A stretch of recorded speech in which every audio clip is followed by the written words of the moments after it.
सभी का एक बार फिर से हमारे YouTube चैनल में हार्दिक स्वागत है। अपन बीएससी सेकेंड ईयर की ऑर्गेनिक केमिस्ट्री में पढ़ रहे हैं नेम रिएक्शंस जो है उसके बारे में। अपन ऑर्गेनिक केमिस्ट्री जो बीएससी सेकेंड ईयर के सिलेबस में है, जितनी भी नेम रिएक्शंस है उन सब नेम रिएक्शन को एक साथ पढ़ेंगे, जिससे कि आपको कहीं नेम रिएक्शन में तकलीफ नहीं आए। इसलिए अपन ने पहले जो नेम रिएक्शंस पढ़ रहे हैं उसमें अपन एल्डिहाइड और कीटोन्स की जो नेम रिएक्शंस हैं उनके बारे में जो है वो पढ़ेंगे। अपन ने लास्ट क्लास में गॉटरमान कोच एल्डिहाइड सिंथेसिस जो है उसके बारे में पढ़ा था। अपन आज उसी को आगे बढ़ा रहे हैं और उसमें ही जो है वो अपन एक और रिएक्शन पढ़ रहे हैं जिसको अपन कहते हैं गॉटरमान सिंथेसिस।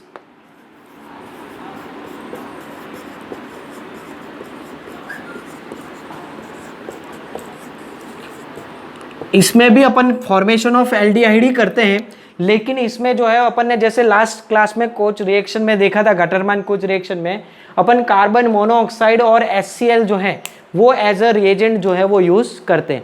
लेकिन यहाँ पर जो है अपन जो है वो कार्बन मोनोऑक्साइड का यूज ना करते हुए अपन जो है वो यहाँ पे HCN जो है हाइड्रोजन साइनाइड का जो है वो एज अ रिएजेंट यूज करते हैं। और हमें जो है इमीन क्लोराइड जो है वो एज अ इंटरमीडिएट या कहें कि एक्टिव स्पीसीज के रूप में जो है वो फॉर्मेशन होता है। तो अपन जैसे कहें कि अपन ने लास्ट टाइम जैसे कार्बन मोनोऑक्साइड लिया था, उसी तरह से अपन यहाँ पे जो है वो क्या ले रहे हैं, HCN ले रहे हैं। और HCN जो है वो आपके किसके साथ रिएक्ट करता है, HCl के साथ जो है वो रिएक्ट करता है।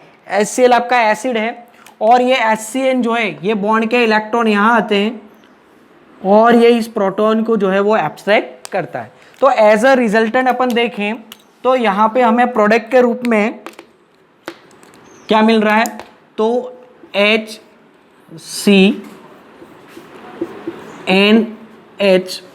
ठीक है। और नाइट्रोजन पे जो है वो हाइड्रोजन जो है वो जुड़ जाता है। उसी तरह से अपन देखें जब ये बॉन्ड के इलेक्ट्रॉन यहाँ पे आ जाएंगे तो इस कार्बन पे जो है वो क्या आ जाता है, पॉजिटिव चार्ज आ जाता है। और वो पॉजिटिव चार्ज जो है वो किसको एब्स्ट्रैक्ट करता है, आपके Cl- को। और हमें एज अ प्रोडक्ट जो है वो क्या प्राप्त होता है, इमीन क्लोराइड जो है वो एज अ प्रोडक्ट प्राप्त होता है। तो हम जैसे प्रोडक्ट के बारे में बात करें तो हमें क्या मिलेगा, HCCl डबल बॉन्ड NH। तो ये हमारा क्या हो गया, इमीन क्लोराइड हो गया। एज अ जो है वो इंटरमीडिएट कहें या एक्टिव स्पीसीज के रूप में हमें जो है वो मिलता है। जो ये इमीन क्लोराइड मिला उसको अपन जो है वो AlCl3 के साथ जो है वो रिएक्ट कराते हैं और फिर जो है हमें एक एक्टिव स्पीसीज जो कैटायन है, इलेक्ट्रोफाइल है, वो एज अ रिएजेंट मिलता है। तो ये हमारी क्या हो गई, स्टेप 1। स्टेप 2 में अपन बात करें तो स्टेप 2 में अपन इसी स्पीसीज को जो इमीन है उसको जो है वो फर्दर रिएक्ट कराते हैं किसके साथ, AlCl3 के साथ। आप सबको पता है कि AlCl3 जो है वो क्या है, लुईस एसिड है और वो जो है इस क्या करेगा, आपके इस क्लोराइड आयन को जो है वो क्या करता है, एब्स्ट्रैक्ट करेगा। और इस क्लोराइड आयन को एब्स्ट्रैक्ट करने के बाद हमें एज अ रिजल्टेंट जो प्रोडक्ट मिलती है वो मिलती है आपके HC डबल बॉन्ड NH। तो हमें ये एक्टिव स्पीसीज यहाँ कहे कि इलेक्ट्रोफाइल जो है वो मिल गया। और एज अ बाय प्रोडक्ट जो है आपके क्या मिलता है, AlCl4-।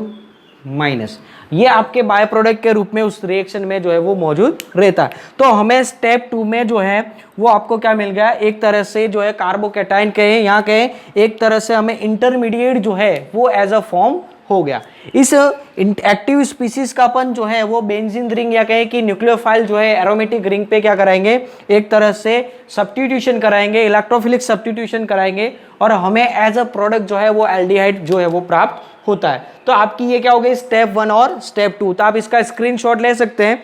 उसके बाद अपन जो है वो बात करेंगे तो स्टेप 3 में। तो स्टेप 3 में जो अपन बात करेंगे वो करेंगे कि किस तरह से जो है ये एक्टिव स्पीसीज जो है उसका इलेक्ट्रोफिलिक सब्स्टिट्यूशन जो है वो किस पे हो रहा है, आपके स्टेप 3 में बात करें तो स्टेप 3 में जो है ये जो एक्टिव स्पीसीज है वो किस पे रिएक्ट करती है, आपके बेंजीन रिंग पे।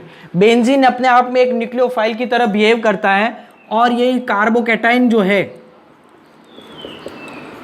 उस पे क्या करेगा, ये अटैक करेगा।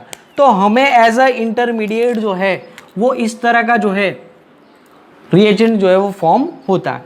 तो हमें इंटरमीडिएट के रूप में इस तरह की प्रोडक्ट जो है वो प्राप्त होती है, जिसमें अपन देखें तो बेंजीन पे क्या आ जाता है, पॉजिटिव चार्ज आ जाता है। ये पूरी जैसे ये बॉन्ड के इलेक्ट्रॉन आएंगे इस कार्बन पे पॉजिटिव चार्ज आता है और ये रेजोनेंस के द्वारा एक स्टेप से दूसरी स्टेप में इस तरह से ये पॉजिटिव चार्ज जो है वो क्या होता है, डीलोकेलाइज होता है। तो अपन देखें तो ये जो पॉजिटिव चार्ज है इतने ही कार्बन के बीच में डीलोकेलाइज होता है, इसलिए अपन इस पॉजिटिव चार्ज को जो है वो इस तरह से लिख देते हैं कि पॉजिटिव चार्ज जो है वो आपके इन 5 कार्बन के बीच में क्या हो रहा है, डीलोकेलाइज हो रहा है। तो अपन डीलोकेलाइजेशन जो है पॉजिटिव चार्ज का जो है वो इस तरह से इंटरमीडिएट स्टेट में बता देते हैं।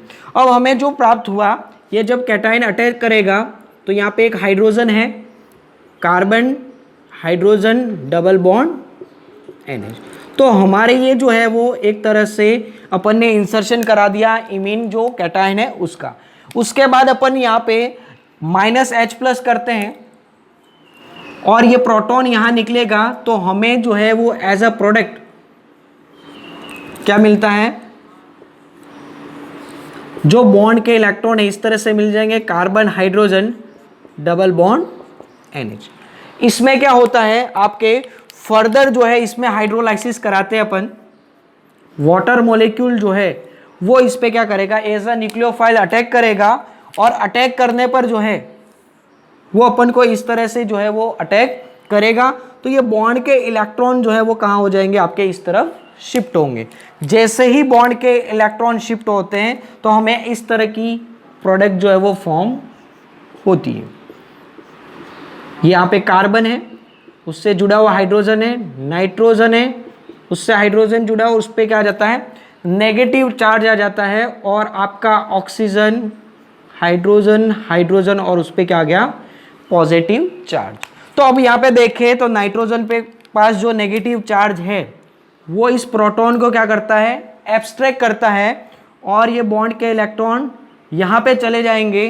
तो अपन देखते हैं तो यहाँ पे ये नेगेटिव चार्ज क्या हो जाता है, रिमूव हो जाता है, और हमें एज अ प्रोडक्ट इस तरह का प्राप्त होता है। यहाँ पे देखें तो जैसे ही ये प्रोडक्ट जो है वो प्रोटॉन यहाँ पे एक तरह से नाइट्रोजन जो है जिसपे नेगेटिव चार्ज है उसके द्वारा एब्स्ट्रैक्ट कर लिया जाता है, तो हमें as a product carbon OH NH2 इस तरह से हमें जो है वो प्राप्त होता है। फर्दर जो है फिर देखें तो ये बॉन्ड के इलेक्ट्रॉन जो हैं वो यहाँ पे इस तरह से शिफ्ट हो जाते हैं, ठीक है। तो ये बॉन्ड जो है वो ब्रेक हो जाता है और इस नाइट्रोजन पे जो चार्ज आएगा वो आपके फर्दर क्या करता है, इस प्रोटॉन को एब्स्ट्रैक्ट कर लेता है। और इस तरह से जो है अपन देखें तो हमें एज अ प्रोडक्ट क्या प्राप्त होता है, अमोनिया जो है NH3 बाहर निकल जाएगा और हमें एज अ प्रोडक्ट जो है वो एल्डिहाइड जो है, बेंजील्डिहाइड जो है वो CHO प्राप्त होता है। क्यों होता है, तो ये जैसे ही बॉन्ड के इलेक्ट्रॉन यहाँ गए तो इन दोनों के बीच में क्या आ जाता है, डबल बॉन्ड, और ये जैसे ही यहाँ पे आ जाएगा तो डबल बॉन्ड आने के कारण ये बॉन्ड जो है वो ब्रेक हो जाएगा।